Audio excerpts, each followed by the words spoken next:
أعوذ بالله من الشيطان الرجيم. يعتذرون إليكم إذا رجعتم إليهم قل لا تعتذروا لن نؤمن لكم قد نبأنا الله من أخباركم وسيرى الله عملكم ورسوله ثم تردون إلى عالم الغيب والشهادة فينبئكم بما كنتم تعملون. سيحلفون بالله لكم إذا انقلبتم إليهم لتعرضوا عنهم فأعرضوا عنهم إنهم رجس ومأواهم جهنم جزاء بما كانوا يكسبون. يحلفون لكم لترضوا عنهم فإن ترضوا عنهم فإن الله لا يرضى عن القوم الفاسقين. الأعراب أشد كفرا ونفاقا وأجدر ألا يعلموا حدود ما أنزل الله على رسوله والله عليم حكيم. ومن الأعراب من يتخذ ما ينفق مغرما ويتربص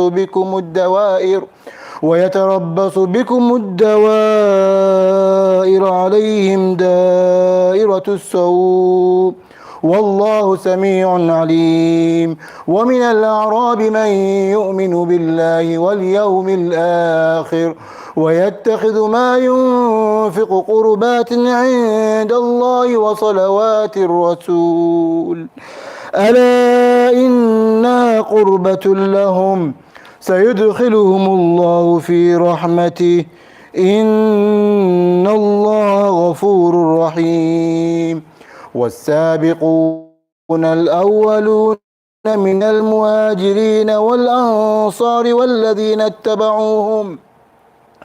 والذين اتبعوهم بإحسان رضي الله عنهم ورضوا عنه وأعد لهم جنات تجري تحتها الأنهار خالدين فيها أبدا ذلك الفوز العظيم. وممن حولكم من الأعراب منافقون ومن أهل المدينة مردوا على النفاق لا تعلمهم نحن نعلمهم سنعذبهم مرتين ثم يردون إلى عذاب عظيم. وآخرون اعترفوا بذنوبهم خلطوا عملا صالحا وآخر سيئا عسى الله أن يتوب عليهم إن الله غفور رحيم. خذ من أموالهم صدقة تطهرهم وتزكيهم بها وصل عليهم إن صلاتك سكن لهم والله سميع عليم. ألم يعلموا أن الله يقبل التوبة عن عباده ويأخذ الصدقات وأن الله هو التواب الرحيم. وقل اعملوا فسيرى الله عملكم ورسوله والمؤمنون وستردون إلى عالم الغيب ويعملون. وآخرون مرجون لأمر الله إما يعذبهم وإما يتوب عليهم والله عليم حكيم. والذين اتخذوا مسجدا ضرارا وكفرا وتفريقا بين المؤمنين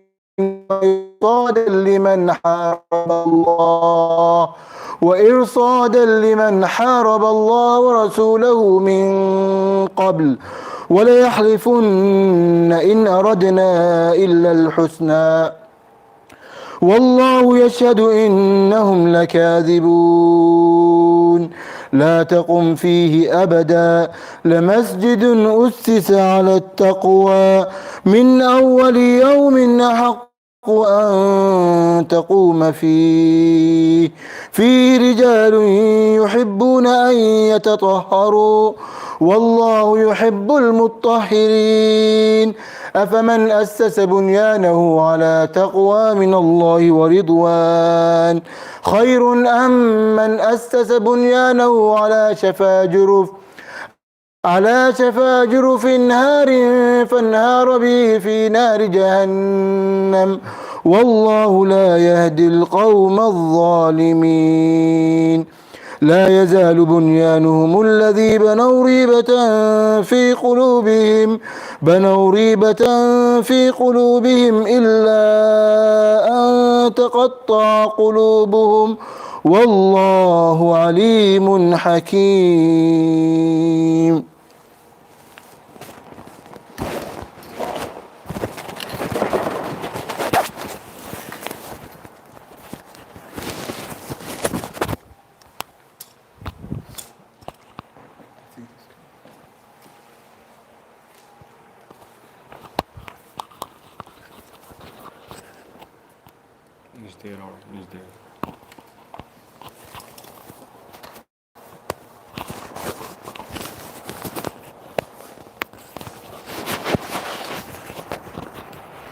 أعوذ بالله السميع العليم من الشيطان الرجيم بسم الله الرحمن الرحيم الحمد لله رب العالمين والصلاة والسلام على خاتم الأنبياء أشرف المرسلين.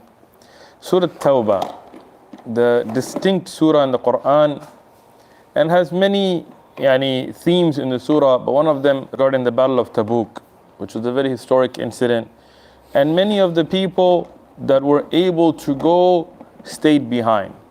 And this is where we pick up in ayah number 94, that the hypocrites, munafiqun, will present their excuses to you, O Muhammad sallallahu alayhi wasallam. When you return to them, from battle, when you come back, they will give you excuses why they weren't able to join you. Say, to them, present no excuses, we shall not believe you. Allah has already informed us of the news concerning you. Allah and His Messenger will observe your deeds. And in the end, you will be brought back to the all-knower of the unseen and the seen. Then He, Allah subhanahu wa ta'ala, will inform you of what you used to do.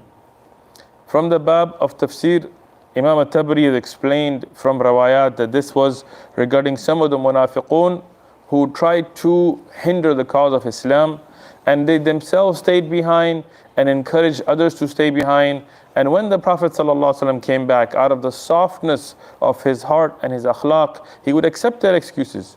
But Allah sent this, saying, tell the munafiqun, don't present your excuses, don't give us your excuses, we know your situation. And remember that in the end you will go back to Allah. You can lie, you can make up an excuse, oh I didn't do this because of this or that. But in the end, Allah is the knower of everything, unseen and seen, hidden and more hidden than that. So in the end, what's the point of making excuses when in the end your case will be in front of Allah? They will swear by Allah to you, to the Muslims, when you return to them, that they may turn away, that you may turn away from them. Meaning they will even take a false oath, which is a horrible, an unimaginable thing to a true believer.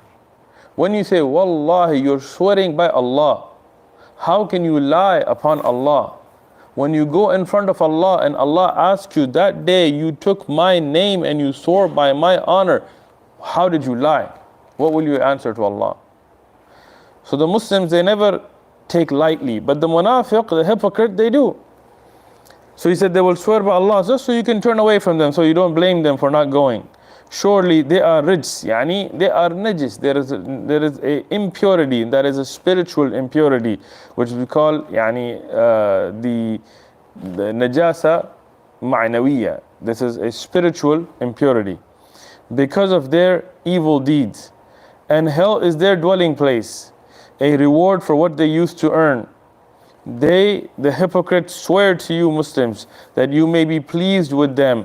But if you are pleased with them, certainly Allah is not pleased with the people who are fasiqun. The hypocrite, they will pretend to be a believer. and they will say things to please the believer.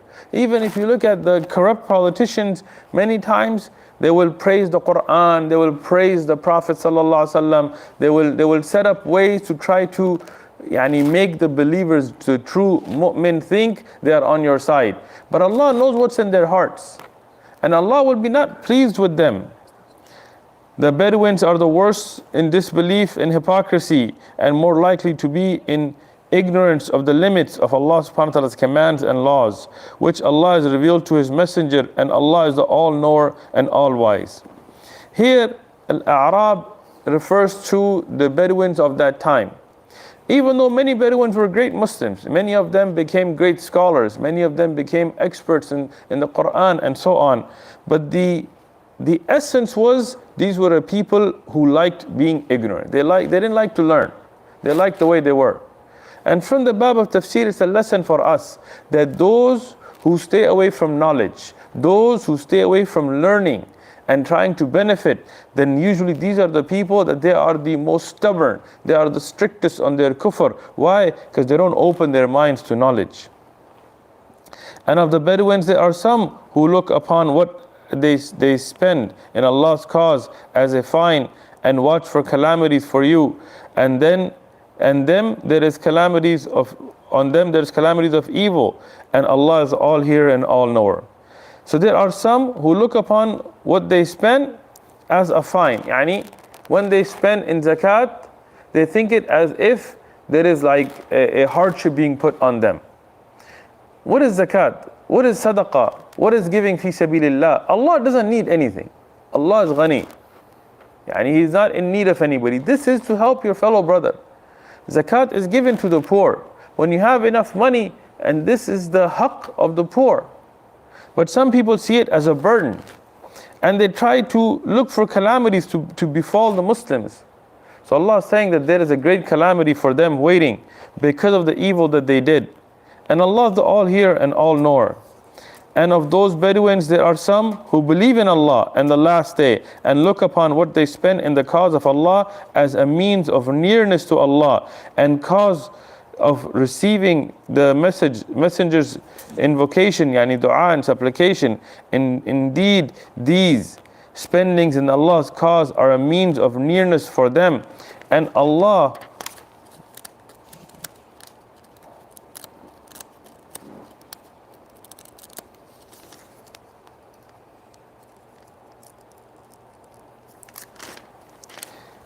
will admit them to His mercy. Certainly Allah is all forgiving and all merciful. Once again, when you look at the different groups of people have general characteristics. Bedouins at that time were just harsh people.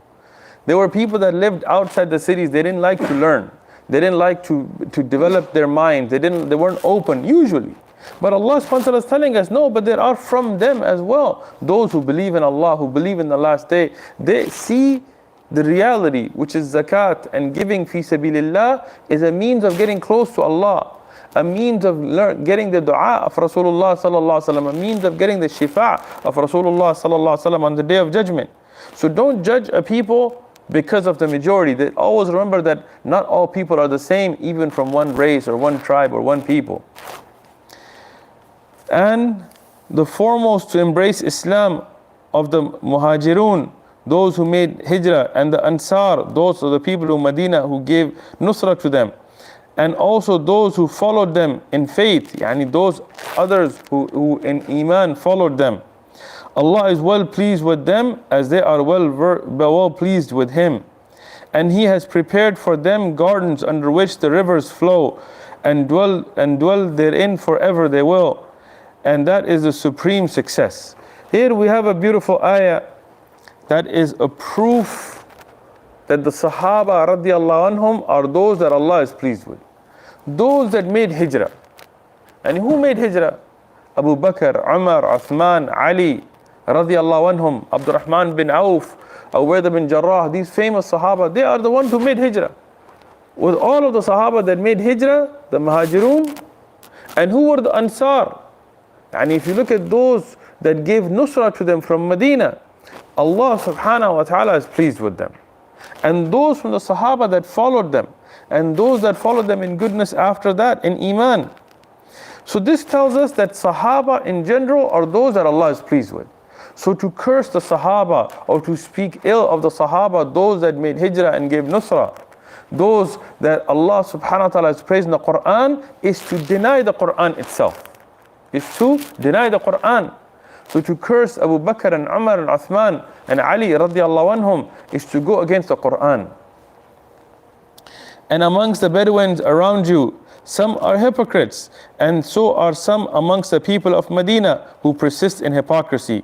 You, O Muhammad sallallahu alaihi wasallam, know them not, we know them. Allah subhanahu wa ta'ala is saying, we know them. We shall punish them twice, and thereafter they shall be brought back to a great horrible torment. Many of the Bedouins especially, because again they were not open to knowledge and learning, they had hypocrisy. They would say things and then they would betray the Muslims in battles. In our Sirah Durus we covered that. And in Medina, there were some people of Medina that didn't want to give nusrah. They were worried about their power and their authority, and they're well known. In history we've documented their names, and Ibn Salul and others. So those people, Allah subhanahu wa ta'ala is saying, don't worry about it. Even if you don't know who they are, O Muhammad sallallahu alaihi wasallam, we know them and we will punish them. And there are others who have acknowledged their sin. They have mixed a deed that was righteous with another that was evil. Perhaps Allah will turn to them in forgiveness. Surely Allah is forgiving and most merciful. Yani, there are those who may sin and bring something of hypocrisy, but then they make tawbah. And we ask Allah to accept the tawbah. In the explanation of this, there is a hadith in Al-Bukhari, Sumayr ibn Jundub radiallahu anhu, who says, Rasulullah sallallahu alaihi wasallam said, tonight 2 visitors came to me in my dream and took me to a town built upon gold bricks and silver bricks. There we met men by half of their bodies looked like the most handsome of human beings you have ever seen. But the other half was the ugliest of human beings that you have ever seen. Those 2 visitors, and these are the Malaika, said to those men, go and dip yourselves in that river. So they dipped themselves therein, and then came to us, and their ugliness having disappeared, and they were the most handsome of shape. The visitors said, this is Aden, a place in paradise, and that is your dwelling place. And then they added, as for those people who were half ugly and half handsome, they were those who mixed deeds with their good deeds and their bad deeds. Allah forgave them, and this was their destination. Sometimes people in dunya, may Allah protect us, they are, we all of us, we have some shortcomings. But this is why we should always rush to tawbah. Always rush to ask for the forgiveness of Allah subhanahu wa ta'ala. Take sadaqah from their wealth in order to purify them and to sanctify them with it, and invoke Allah for them. Verily your invocations are a source of security for them, and Allah is the all-hearer and all-knower. Here sadaqah refers to zakat. Like today we use istalah, like terminology. Zakat, that which is fard, and sadaqah, that which is in addition to that. But this is only a terminology. In the Quran, zakat has also been called sadaqah. And here Allah subhanahu wa ta'ala is saying that to the Prophet sallallahu alaihi wasallam, that make sure that they pay it. And this is the way of the Sharia, that the Islamic government enforces people to pay the zakat, the fard sadaqah. And what that brings in blessings, people can't imagine. Zakat, why would we call it zakat? Because it purifies our wealth. And here, Rasulullah sallallahu alaihi wasallam, in his time when the people would bring the zakat, he would make dua for them. And Allah subhanahu wa ta'ala saying that they don't realize the value of your dua. That dua is a security for them. Know they not that Allah accepts repentance from His slaves and takes the sadaqah, and that Allah alone is the one who forgives and accepts repentance, most merciful. Don't they realize this? This is a way of trying to istifham, to explain with a question. That don't they realize that Allah subhanahu wa ta'ala accepts the tawbah? Now the zakat, does it go to Allah? No. Allah doesn't need your zakat. Allah has that unlimited knowledge and wealth and whatever Allah needs. Zakat goes to a people in need, but it is a means of tawbah for us, a means of purification for us. And Allah loves to forgive, and He is the most merciful. And say, Muhammad sallallahu alaihi wasallam to them, do deeds. Do deeds. Allah will see your deeds, and so will His Messenger sallallahu alaihi wasallam and the believers, and you will be brought back to the all-knower of the unseen and the seen. Then He will inform you of what you used to do. And you do your amal. Some of the misguided ideologies, like Christians, they say, oh, just believe. And if you accept Jesus, you're going to have it. But this is just an empty statement. They don't really mean that either. Because then if you ask them, okay, if you don't have to do any good deeds, no, you can do any sin, yeah. As long as you accept Jesus, salvation is free. That's what they say. Then you tell them, I guess Hitler's going to heaven then. Hitler believed in Jesus, right? Like, oh, no. I mean, he did bad deeds, he didn't do good. Oh, well, you just said you didn't have to do deeds. What happened, right? It's hypocrisy. It's just a statement. They don't even believe it themselves. Some child molesting rapist, you tell them this guy, he believes in Jesus, he's going to heaven. And then they're like, oh, no, he didn't follow the righteous path. Well, which one is it? But Islam, we don't believe in hypocrisy. We believe in the truth. And the truth is, yes, we have to have iman. This is the base. But we also have to do good deeds. You also have to earn the mercy of Allah. Nobody will get to Jannah with their deeds. The deeds are a sign to show that we are in need of the mercy of Allah. This sadaqah, this zakat, this waking up for salah, this is to earn the mercy of Allah. And others are made to await for Allah's decree, whether He will punish them or He will forgive them, and Allah is all-knower and all-wise. And as for those who put up a mosque in the way of harm and disbelief, and to disunite the believers, and as an outpost for those who warned against Allah and His Messenger aforetime, they will indeed swear that their intention is nothing but good, but Allah bears witness that certainly they are liars. This is about Masjid Dirar, which is the hukm in Sharia till today. A masjid is supposed to be a place to unite the Muslims. And sometimes something may happen in a masjid that we may find displeasing. And everybody has their own personality. And sometimes personalities clash. But we shouldn't divide the ummah because of that. And in the time of the Prophet ﷺ, some of the people, they made a masjid opposite to the masjid of the Muslims. Why? To cause a division. And today we see this as well. Sometimes you see a masjid and there is no need for another masjid, but a block away you'll see another masjid. And here, Allah subhanahu wa ta'ala, here is giving us the hukm of this. Sometimes you see 3 masajid on one block, but they'll be divided by racial lines. Or one will be there as a united masjid, and then others will have some kind of political or personal dispute, they'll open another one. This is haram in Islam. Now, can you go pray in such a place? Allah subhanahu wa ta'ala says, never stand you therein. Never go and make salah in such a place. Verily the mosque whose foundation is laid down from the first day on piety is more worthy, and that you stand therein to pray. Then the men who love, in it there are men who love to clean and purify themselves, and Allah loves those who make themselves clean and pure, and who clean their, from the bab of tafsir, as Imam At-Tabari has brought, the meaning of purifying. The early ulama and the Sahaba, they took cleaning their iman, cleaning their hearts, cleaning their yaqeen, having that firm belief in Allah. But there is also a meaning of those who cleanse using istinja, using water, a physical cleansing. Because Islam is a religion that has tahara ma'nawiyya and tahara hissiyya. Tahara ma'nawiyya, the cleansing from sins. And that's very important, to cleanse our heart from the evils of jealousy and hypocrisy and shirk.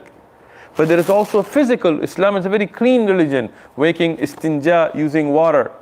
And that is one of the aspects of tafsir here, that this is a sifa of those that are mutatahhirin.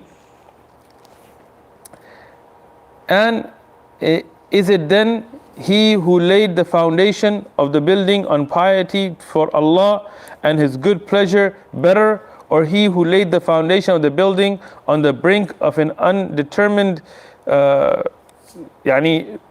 method ready to crumble down, so that it crumbled into pieces with him into the hellfire? And Allah guides not the people who are zalimun, the people who are oppressors. Again, Masjid Dirar was laid down to divide the community. And they reached out to the Prophet ﷺ to come and pray there. And the Prophet ﷺ, being the soft-hearted person that he was, he hated to say no to anybody.